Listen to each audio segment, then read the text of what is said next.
அன்பு நேயர்களே, இடைவிடாத இறை சிந்தனையானது நாளடைவில் நம்மை அப்படியே ஆட்கொண்டு விடும். நம் நிலையோ அமரர் கல்கியின் கதையில் வரும் கதாநாயகனின் நிலை போல் ஆகிவிடும். அந்த கதாநாயகனின் அப்பா பால் கறப்பதற்காக பருத்தி கொட்டையை அவனிடம் கொடுத்து பசுமாட்டிற்கு வைக்க சொல்வார். அவனோ காளை மாட்டிற்கு வைத்து விடுவான். இவனுக்கு என்ன ஆகிவிட்டது என்று எண்ணுவார் கதையில்.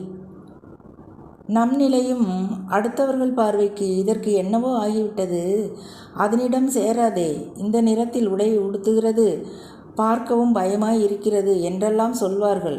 இன்னும் நிறைய சொன்னார்கள் உறவினர்கள். நமக்கு இறைவன் கொடுத்ததோ எத்தனை அளவு என்று தெரியாது.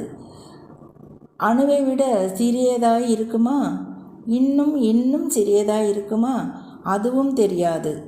உறக்கமும் பசியும் தெரிவதில்லை. இவை இரண்டும் சரிவர இல்லாவிட்டால் உடல்நிலை என்னாவது?